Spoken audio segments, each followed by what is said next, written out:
Hey guys, today we're working on a 2008 Ford F150, but the issue is concerning the display on the radio. And this radio is not necessarily only in this truck, it's actually in many other models, makes, just anything Ford, roughly around the same time era, 2004, 2008. And the problem we have here is the radio is working, truck's on, lights on, everything's on. As did Peter Navarro. So the radio works. However, if you look at the display here, you don't know what station you're on. You don't have your time clock, nothing like that. And they call these a vacuum fluorescent display, or fluorescent vacuum display, one of those. But that's where the issue lies. It's not necessarily the radio itself's bad, but we'll have to get in there and take the radio apart. Right there on the faceplate there, you'll see some solder joints that just need resoldered, and that should get this thing back up and running. Alright, now to get this radio out, you're going to need a trim removal tool. You can pick these up. Harbor Freight's got them, relatively cheap. That's where I get mine. I ain't never had $5 go so far than that store. And then a 7mm socket, and you'll see where that goes here in just a second. Let's pop the trim off here. Just kind of be easy here not to mar up the plastic. Don't take too much persuasion. Just kind of give it a little wiggle, work around. There should be 4 plastic clips going around the edge here. I'm going to start at the top and then work my way down. There you go. Once it breaks loose, those first couple, it starts to give. Just want to be careful you don't pull on these wires too much. Right here, see the passenger airbag off. I'm going to disconnect that wire from behind. That way you can kind of lay it out of the way here. And then right on the sides of the radio itself, you can see there's 4 of these little bolts you got to pull out. So let's get that out real quick.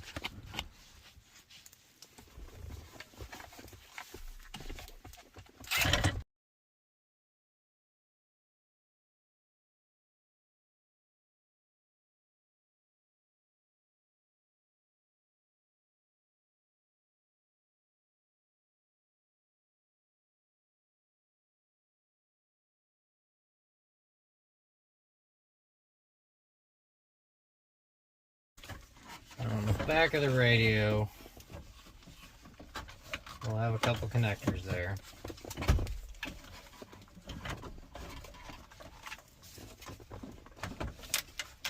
I don't know if you can see down in there. You have your main connector, a couple other connectors, and then that big orange fellow there is your antenna. You just kind of want to reach down in there and disconnect all of them.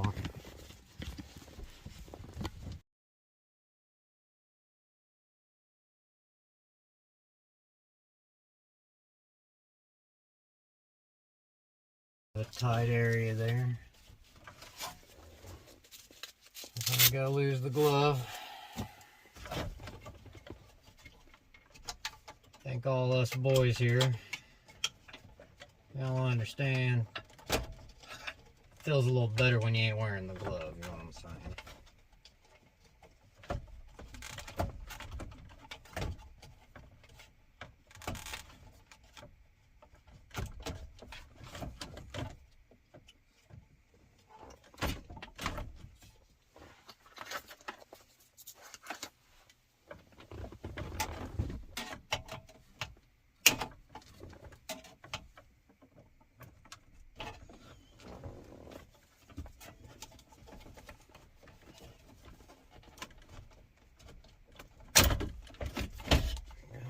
Once you get the radio out, take that over to our workbench. But as you can see, there are these little bitty torque bolts. There are 4 of those. 2 on top, 2 on bottom. And there's little bitty plastic tabs. You gotta be real careful.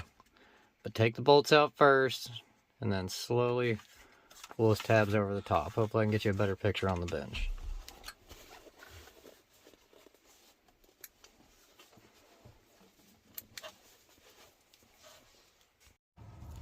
Alright, we got here to our workbench.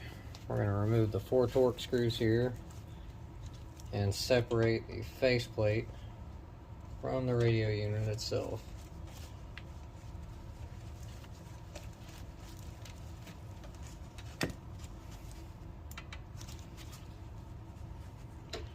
Make sure you don't lose these little bitty screws here. They're rather tiny, and good luck finding them again.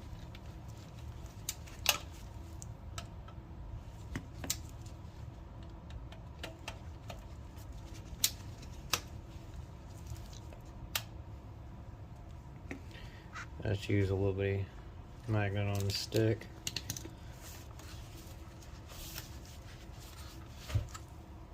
A lot easier to get a hold of them that way instead of trying to pinch them out with your fingers. Makes it rough wearing gloves.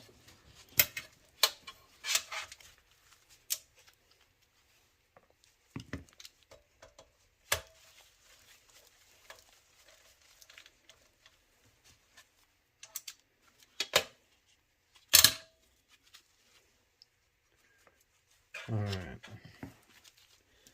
Those little bitty tabs I was telling you about. Right next to the torque screws. You want to be careful here. Don't go breaking the plastic. Just gotta get a little persuasion, it'll separate.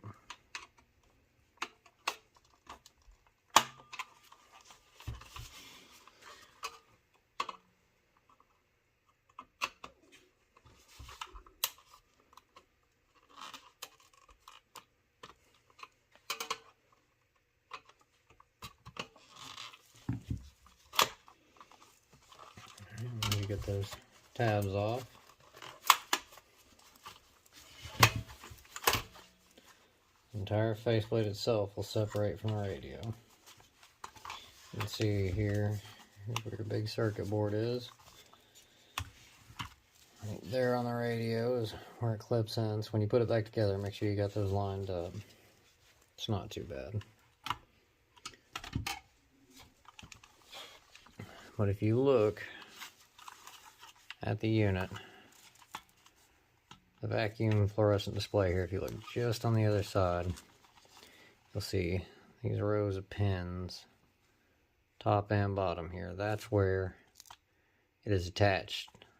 The display is attached to the circuit board. And then if you follow them out, I don't know if the camera can really get a hold of it, you got these 4 flat resistors here. They're in line. Some of them maybe will loosen the solder, so we'll go ahead and hit those 2. And then right on the other side, you got another 2 little flat resistors there. They might need resoldered as well. So we're just going to go along, hit all these pins, and a total of 6 resistors.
Personally, I like to go back behind it and clean it up with a little rubbing alcohol.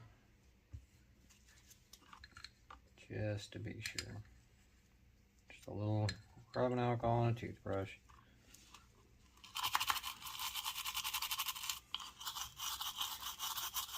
You'll definitely find out right now if you had a cold joint, any of those little bitty solders you did would flake off right now. They shouldn't flake off easy. They should be good and adhered.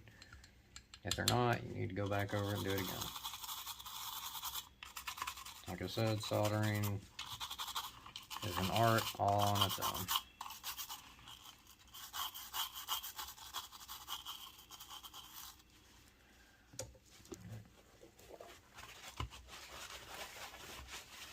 If you got any leftover flux, anything like that, you get it off.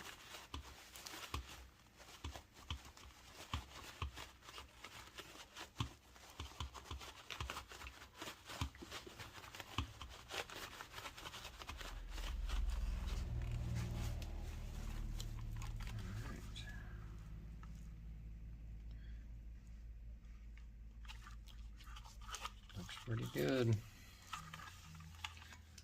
I said, when you put it back together, you want to make sure those pins line up on the plate of the radio.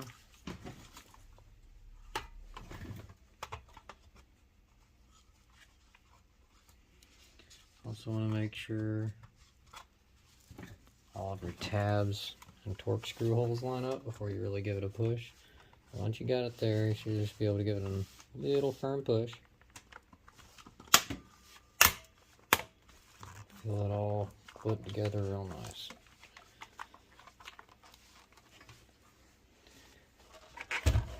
Just put your torque screws in and you're good to go.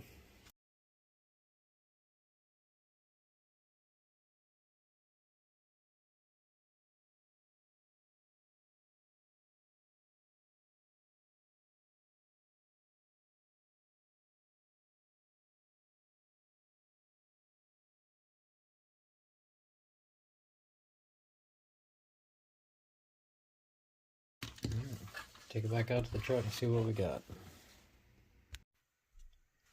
Alright, we're back in the truck. Everything went in real smooth. Figured I'd skip the reinstallation process. It's just the reverse of taking it out. Nothing too complicated. Just make for sure you got all your connectors in the back of the radio. Go in, seated proper. Your trim here, you got your 4 clips here. Make sure they line up. You don't want to snap any of those. They get kind of brittle when they get this old. And moment of truth. Let there be light. We got our display. Time, everything's good. Alright, volume works nicely. All other functions seem good. Right on. Well, if I helped any of y'all, please like, share, subscribe. If there's anything I could have done different, please let me know in the comments down below. Good luck on your all's journey.